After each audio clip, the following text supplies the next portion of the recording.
예민한 문제일 수도 있는데 그러니까 얘가 그거 한번 겪었거든요. 남아를 직구를 했다가 네. 상해서 온 적이 한 번 있어요. 여름이었나요? 네. 뭐 어필해 보셨나요? 그 해서 뭐 이제 포인트로 받긴 했는데 정말 깜짝 놀란 냄새를 받았습니다. 정말 어떤 걸레를 아, 저희가 이제 알고 네. 닦고 모르고 그냥 놔두고 네. 한 여름에 한 2주 정도 놔두는 냄새 그게 납니다. 그게 이제 한압이었거든요. 와 정말 기대하고 그렇죠. 하나비 같은 경우는 네, 워낙 네, 향이 네, 화려하고 네, 네. 이래갖고 들어갔는데 그래서 그때 이후로부터 얘 얘기를 듣고 이 남아는 직구를 하면은 안 되는 여름에는 안 되는 절대. 건가? 가급적이면 저는 개인적으로 직구든 희대든 여름에는 굳이 여름에는 네 굳이 안 하시는 게 저는 좋을 것 같은데 네네. 그럼에도 불구하고 뭐 하실 분은 하긴 해요. 네. 근데 요즘은 포장 기술이 워낙 잘 돼 있어서 그 며칠 동안에 그럴까라는 그 퍼센트로는 어쩌다 한번 그럴 수는 있을 것 같아요. 근데 이제 그렇게 되는 거 일본은 이제 열화되는 경우가 많아요. 근데 지금 분명히 포장된 아이스박스랑 이제 물론 아이스팩이 안에 들어가긴 하지만 제 생각에는 그 기간에 그렇게 열화되거나 변색되거나 이제 부패되는 경우가 확률적으로 그렇게 높지는 않을 것 같아요. 다만 포장되기 전부터 만약 그렇게 되어 있지 않은 상태이지 않을까라는 생각이 드는 거예요, 저는. 네. 저도 이제 그때 남아 신경 쓰지 않고 원래는 시키긴 했는데 처음으로 겪었던 거고 그때 또 마침 또 이제 용도 알고 이슈였기 때문에 이거를 한 잔 먹어 다 버려야 되는 상황. 정말. 근데 먹어봤습니다. 조심하셔야 될 게 제가 이거 요식업 업계에 있는 사람들한테도 말씀드리는 게 손님이 식중독 걸려서 오는 경우가 있는데 그게 꼭 요리가 아닐 수도 있어요. 네. 술일 수도 있어요. 아. 술로 배탈 날 수도 있어요.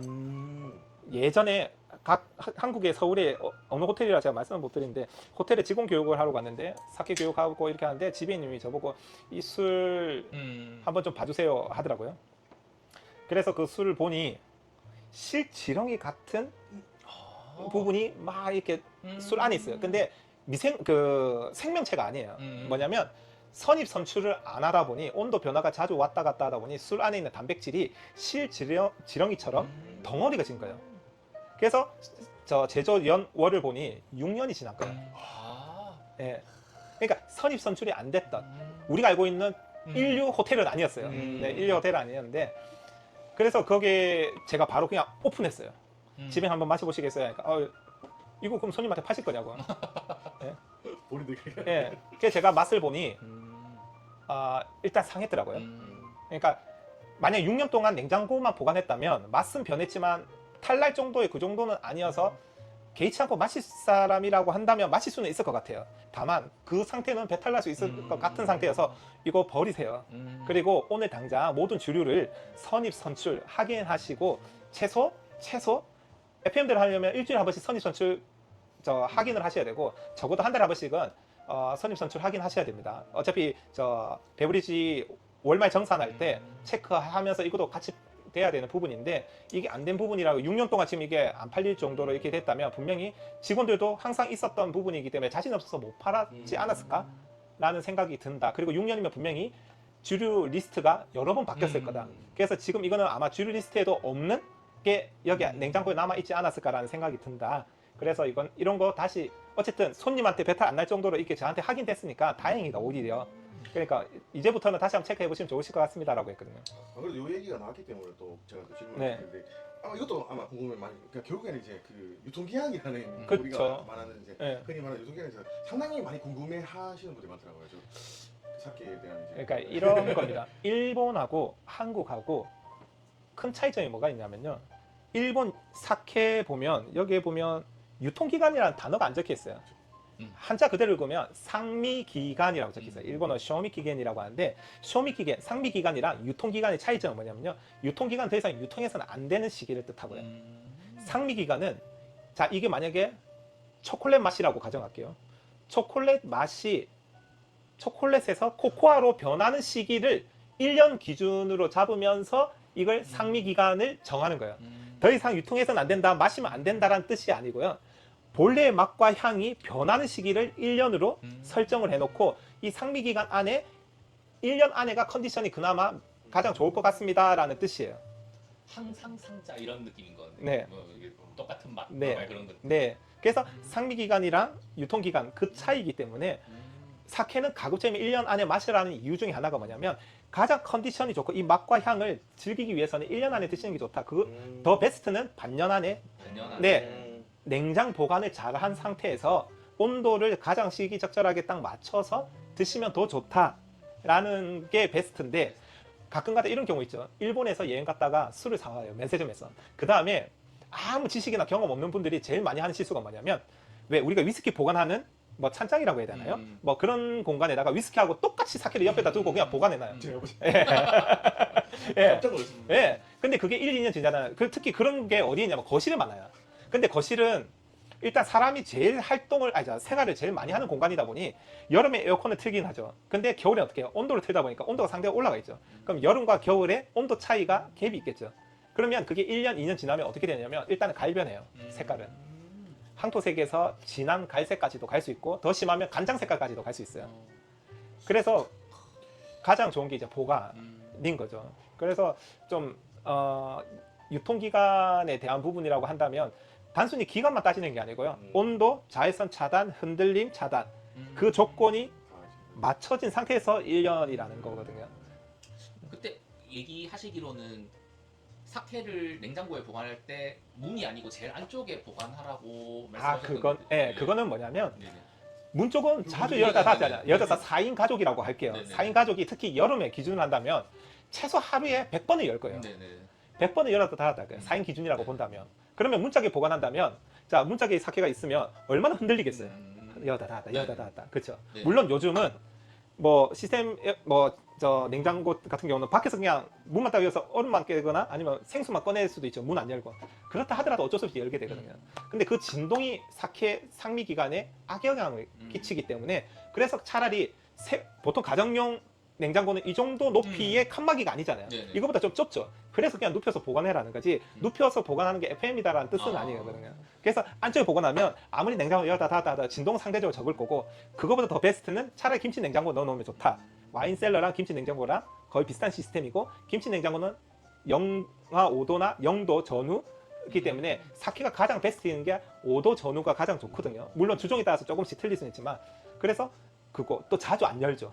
네네. 그래서 김치 냉장고가 없으면 냉장고에 눕혀서 그냥 안쪽에 세울 수 있는 정도의 높이면 세워서 안쪽에 보관해도 돼요. 다만 문짝이 최악이다라는 거죠. 이게 결국 이쇼 1.8리터짜리는 네. 사실 이게 세워서는 보관이 안 되는 냉장고도 많으니까 그렇죠. 눕힐 수밖에 없긴 한데 만약에 이럴 수도 있을 거예요. 오타쿠 같은 분들은 어떻게든 칸막이를 다 제거해서라도 죄송합니다. 그럼 저 지금 기계력하는 다 빠져 있습니다. 근데 눕히셔도 돼요. 눕혀도. 네. 그 이쇼는 혹시 이런 건 어떻습니까? 이게 이쇼 그래도 어쨌든 간에 병은 이제 좀 기니까 네. 이 상층부와 하층부의 맛이 그런 얘기도 많이 들었어요. 그래서 한번 이렇게 뒤집어서 한번 하고 이제 우리 소주 한 번씩 막 흔드는 것처럼 하고 먹는 게 맞는 건지 아니면 그냥 해도 솔직히 뭐 그 차이가 없는 거지. 예를 들어서 어떤 차이를 먼저 예시를 드는 게 좋냐면 가정에서 드시는 거랑 저처럼 여기서 돈 받고 파는 입장이랑은 전혀 다른 경우죠. 댁에서 드실 때는 그 신경 전혀 안 쓰고 드셔도 돼요. 차이 없어요. 사람이 뭐 느낄 정도의 차이는 아니에요. 다만 저는 돈 받고 파는 입장이기 때문에 FM대로 말씀드리면 만약에 오픈하기 전이라 하더라도 일단 처음에 오픈할 때 여기에 공기 있죠. 근데 이게 일반적인 산소가 아니고 일단 질소라든지 어쨌든 산화가 덜 되는 공기가 들어가 있기 마련이거든요. 근데 이 상태에서 저도 처음에 오픈할 때 가볍게 흔들어서 그 다음에 오픈해서 따라드리거든요.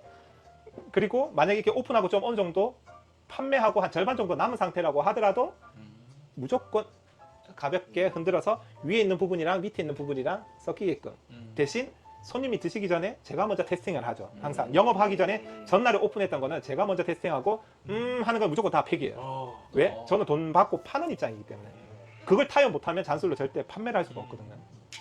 왜냐면 요즘은 손님들이 더 잘 알아요. 이거 오픈한 지 좀 된 것 같은데? 라고 손님들이 오히려 더 잘 알 수가 있어요. 왜 그러냐면 매니아하고 저는 프로지만 손님은 매니아잖아요. 매니아들이 오히려 더 프로보다 더 테스팅 면에서는 더 경험이 많아요. 물론 저는 잔술 팔기 때문에 매일 테스팅하니까 웬만한 사람보다 술을 제가 테스팅 횟수는 더 많을 수는 있죠. 다만 마시는 절대적인 양으로 따지면 사케 애호가들이 월등히 많아요. 예. 그리고 사케 애호가들은 특정 브랜드 위주로 많이 마시게 돼요. 좋아하는 술, 희소성 가치가 있는 술, 프리미엄 사케. 그러면 그런 술에 한해서는 오히려 그런 분들이 더 프로보다 더 프로일 수가 있거든요. 그걸 프로스럽게 코멘트는 못 하더라도 예를 들어서 아까 말씀하신 히노토리가 그 전에 마셨던 히노토리하고 틀린데라고 느끼는 게 그런 분들이 오히려 더 정확할 수는 있어요. 다만 조금 전에 질문한 것처럼 오픈하기 전에 윗부분이나 여기에 대한 차이를 본다면 돈 받는 입장에서는 분명히 차이가 있다라고 말씀드릴 수는 있지만 댁에서 드실 때는 신경 쓰지 마세요. 이해했습니다. 네. 이미 액션 했거든요. 네. 그래도 차이가 예. 있으면 한번 그럼요. 부드럽게 한번 이렇게. 0.02%뭐 차이는 있겠죠. 있을 수는 있는데 뭐 댁에서 드실 때는 크게 개의치 않아도 된다라는 거죠. 이해했습니다. 근데 그건 하나의 재미죠. 네, 댁에서. 대한민국 최초 셰프 출신 사케 마스터가 운영하는 일본 미엠 공간 태우입니다. 수년간 경험한 일본 식문화를 고객과 함께 시즌 한정 사케를 메인으로 일본 소주, 일본 위스키를 고객의 기호에 맞는 글라스에 초이스해주는 사케 에어가들의 성지입니다. 19시부터 22시까지는 디너 오마카세로 운영되고 22시부터 1시까지는 계절 츠마미 코스와 120여 가지 시즌 한정 사케를 글라스로만 판매해 사케 에어가들리 성지로 유명한 곳입니다. 대한민국 유일 셰프 출신 사케 마스터가 연출하는 일본 식문화에 여러분을 초대합니다.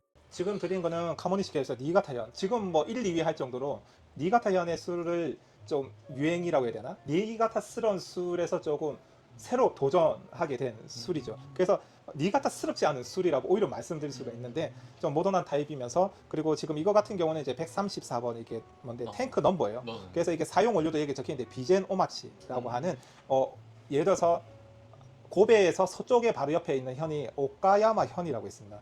오카야마 현이 옛날 구명이 우리가 서울이 옛날 한양이었듯이 일본도 옛날 다 구명이 있습니다. 예를 들어서 이와테 현은 남부, 그 다음에 사츠마 같은 경우는 지금 가고시마를 예전에 사츠마 번이라고 했었고요.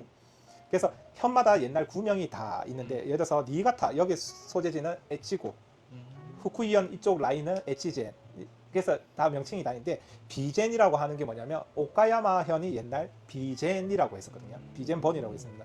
그래서 거기에서 나온 비젠 오마치. 비젠 오마치가 지금 저희 매장 앞에 보면 벼가 있는데 최대 제 키만큼 자랍니다. 1.8m 가까이 자라는데 그래서 재배가 그만큼 힘들어요. 그래서 사케는 사케 전용 쌀 품종이 약 100여 가지가 있는데 그 중에서 가장 그레이드가 높은 쌀 품종 중에 하나가 이 비젠 오마치라고 하는데 그래서 사케 전용 쌀 품종이 재배하기 힘든 게 전반적으로 식용쌀보다 벼 높이가 많이 높아요. 그래서 이제 바람에도 약하고 태풍이나 뭐 이런 것을 전반적으로 좀 약한 편입니다. 오마치랑 비젠 오마치랑 똑같은 건데. 오마치 그러니까 아니 비젠이라는 그 지역 여기 들어가는 우리 보통 야마다시키 하면 효고현 뭐 이렇게 하니까. 이번에 오셨으니까 좀 귀한 걸로 한번 준비해 드릴게요. 지금 이 잔 같은 경우는 제가 좀 후레쉬를 한번 지금 이제 제가 사케 잔을 요번에 일본 출장 가서 작가 개인전을 가서 이제 사온 건데 이 상태로 보면 뭐 크게 잘 모르겠죠. 근데 불을 비춰 보면 우주? 네 맞아요. 은하수를 연상해서 만든 작가인데 쿠로카와 다이스케라고 하는 작가 작품을 가서 이제 사온 건데 너무 예쁜 거예요. 그래서 우와 이거 무조건 사고 싶다 해서 샀는데 가격은 만만치 않았어요. 엄청 비쌌는데 잔에도 이제 그 우주가 있는 그런 느낌인데 여기에서 한번 약간 옛날에 갑자기 급이 너는 떨어지는 막걸리 거. 잘 비싸. 네. 와 완전 다른 거네. 네, 저 같은 경우는 뭐 기물도 마찬가지고 대부분 전부 다 일본 작가 작품들 위주로 많이 사용하고 있는데 지금 이거 같은 경우는 아무래도 좋은 잔에서 마시면 또 술 맛도 또 틀리니까 이거는 아까 근데 카키쿠도 진짜 맛있었어요. 그쵸. 맛있었어요. 그러니까 히야오스럽지 않은 가을 사케스럽지 않은 진짜. 네. 카모니시키 비리언스. 네, 종류가 여러 개 있습니다. 이렇게 원료 따라 틀리고 한국에는 지금 저는 잘 못 봤는데 뭐 시보리 타테, 가짜낸 술이라든지 카모니시키 남아도 너무 맛있죠. 네. 진짜 맛있다. 맛있다. 난 항상 오마치는 조금 드라이한 느낌이 좀 더 야마단 시키보다 확실히 네. 있다고 느끼는 여기 밸런스가 너무 좋은 것 같아요. 그러니까 쌀의 원료 따라 무슨 맛이 분명히 이렇다라는 거는 있을 수는 있습니다. 다만 쌀보다는 다른 영향력이 오히려 좀 더 많거든요. 근데 약간 살인이들을 위해서 밸런스가 좋다라는 거를 조금 더 만약에 쉽게 표현해 주시면 그러니까 밸런스라는 게 뭐냐면 예를 들어서 예전에 사케의 주요 요소 성분이라는 표현보다 테스팅에 있어서 주요 요소라고 하면 드라이함, 그 다음에 쌀의 감칠맛 뭐 이 정도 수준이었어요. 근데 지금은 추가로 뭐가 있냐면 중요한 게 단맛, 향, 그 다음에 저는 개인적으로 제일 선호하는 맛 중에 하나가 산미. 음. 산미로 인해서 식욕을 촉진시키면서 요리를 더 맛있게 느끼게 해주는 역할을 하거든요. 네. 우리가 레몬만 생각해도 지금 침샘에서 침이 확 나오듯이 산미가 있는 술을 마시면 예를 들어서 퇴근하고 오늘 뭐 오마카세 간다, 이자카야 간다 했을 때 첫 잔에 좀 산도가 있는 사케를 마시게 되면 살짝 텐션이 올라가요. 아, 오늘 하루 종일 피곤했는데 그래서 그래서 와인 같은 경우는 산미가 있는 화이트 와인을 첫 잔이나 아니면 산미가 있는 샴페인을 먼저 마시는 경우가 많죠. 식전주 같이. 그렇죠. 네. 그렇죠. 페어링으로 했을 네, 경우에 네, 네. 레드 와인이 앞에 오는 경우는 있을 수는 네, 있지만 네, 잘- 상대적으로 거의 없죠. 네. 그러니까 사케도 마찬가지로 지금은 이제 시대가 바뀌었기 때문에 예전에는 사케를 식전 사케, 식중 사케, 식후 사케, 디저트 사케가 존재하지 않았던 시절에는 물론 그런 게 의미 없지만 지금은 그걸 다 연출할 수 있을 정도로 엄청 폭 넓게 많은 종류의 술들이 있거든요. 네. 그렇기 때문에 지금은 오히려 산미라든지 이런 것들이 비중이 전반적으로 밸런스 있게 좋게 맛이나 향들이 이 술에 포함되어 있다면 저는 이제 전반적으로 밸런스가 좋다라고 표현을 하는 게 그런 이유 때문에 그런 거거든요. 아라마사가 유명해진 이유 중에 하나가 저는 개인적으로 산미라고 보거든요. 왜냐하면 아라마사의 특징 중에 하나가 뭐가 있냐면요. 흰 누룩균, 시로코우지를 사용해요. 시로코우지는 주로 어디에 쓰냐면 일본 소주에 사용합니다. 일본 소주는 왜 시로코우지를 사용하냐면요. 큐슈 남쪽 지방에서 주로 소주를 증류를 해요. 에도 시대나 그때까지는. 지금이야 양조 기술이 워낙 발달되어 있기 때문에 뭐 오키나와에서도 사케가 지금 양조하고 있을 정도로 지금은 다양하게 하고 있지만 그때 당시는 그랬거든요. 그래서 시로코지가 특징이 뭐가 있냐면요. 저항력이 좋아요. 여러 가지 잡균이 들어와도 좀 저항력이 있어서 그리고 산도가 있어요. 산미가 강해요. 대부분 사케는 황색 누룩균, 키코지를 사용하거든요. 근데 황색 누룩균을 사용 안 하고 아라마사는 시로코지를 사용하는 이유 중에 하나가 그 산미가 이 시로코지의 영향이 가장 좀 큰 부분, 물론 넘버 6라고 하는 6호 효모를 사용하는 부분도 있습니다. 다만 산미에 대한 영향력은 6호 효모보다 저는 개인적으로 시로코지의 영향이 조금 더 있다라고 생각을 하거든요. 네, 물론 양조 방법이 여러 가지 요소로 인해서 최종적으로 아라마사나 넘버 6가 완성돼서 그런 산미가 연출되는 거지만 6호 효모를 사용했다 해서 다 아라마사처럼 만들 수 있는 건 아니거든요. 네. 그러니까 요즘은 어디서 유행하고 유명해졌다 하면 일단은 거기 걸 먼저 사용하는 부분도 많죠. 올 여름이었나? 카제노모리도 6호 효모를 사용해서 이제 일본의 그 아라마사 효모를 가져와서 양조 콜라보로 해서 출시된 시즌 사케가 있었거든요. 그 효모를 이제 공유하진 않고 본인들이 다 배양을 양조장에서 스스로 하는 거죠. 협회 효모도 있고요. 아, 협회 효모는 뭐 예를 들어서 국가기관이라든지 아니면 그 국립양조과학연구소라든지 아니면 각 현별로에 대한 현에서 운영하는 이제 그런 효모를 내급해 주는 곳도 있고요. 큰 양조장이나 작은 양조장에 한해서도 그런 경우가 있는데 자체 효모를 개발해서 나오는 경우도 있어요. 뭐 예를 들어서 6호 효모 같은 경우도 먼저 아라마사에서 발견을 했기 때문에 6호 효모를 먼저 사용하게 된 거고요. 예를 들어서 나가노 현의 마스미 같은 경우는 협회 1호 효모를 이제 거기서 발견했기 때문에 그걸 사용하게 된 거고요. 그렇기 때문에 또 예를 들어서 향이 화려한 타입의 사케가 유행했던 시절에 공식적인 단어가 있어요. YK35. YK35가 와이한식으로 차- 사케도 있었어요. 네. 파란색. 맞아. 그게 뭐냐면요. 2000년도 초반에 유행했던 물론 지금도 통용되는 부분도 없지 않아 있습니다만 Y가 뭐냐면 야마다니시키의 Y, K가 쿠마모토 구오 효모, 35는 정미율. 신주 간평회에 출시할 때 금상을 받을 수 있는 확률적으로 높은 공식이 YK35였던 시절도 있었어요. 네, 그때는 이제 향이 화려하거나 산미라든지 이런 밸런스, 그때는 산미보다는 향이 좀 더 중시되던 시절이었기 때문에 그래서 그때는 YK35가 있었는데 그게 이제 쿠마모토 구오 효모. 근데 지금 쿠마모토 구오 효모가 예전만큼은 유행을 타고 있지는 않거든요. 네. 그럼 효모가 도대체 몇 개? 그건 아예 살릴 수 없는 수준으로. 그게 뭐 예를 들어서 인류가 망하지 않는 이상은 앞으로 효모가 새로운 효모들은 계속 나오겠죠. 네, 새로 계속 개발이 될 거고. 그러니까 이름을 명칭을 정할 수 없는 게 숫자로 표기를 하는 거죠. 협회 효모. 그리고 제가 양조장에 뭐 1년에 한 번, 2년에 한 번씩 꼭 양조하러 가면서 그 양조장 가면서 느끼는 건 뭐냐면 그 양조장에서 자체 효모가 또 존재가 해요. 네, 그래서 이제 그걸 이제 사용하는 양조장들도 점점 늘어나고 있죠. 그리고 예전에 후쿠오카 그 백화점에서 YK 타워. YK 있었는데 이와타야 백화점인가? 아 맞아. 지하. 지하에 그것도 비쌌던 걸로. 그렇죠. YK35는 기본적으로 비싼 술에 대한 공식이에요. 왜냐면 35%까지 정미한다는 거는 일단은 저렴한 술은 아니거든요. 근데 그걸 아예 네임으로 했잖아. 그러니까. 이름이 YK35였습니다. 맞아요. 파란색 병. 네, 맞아요. 네, 그거. 맞아요. 와.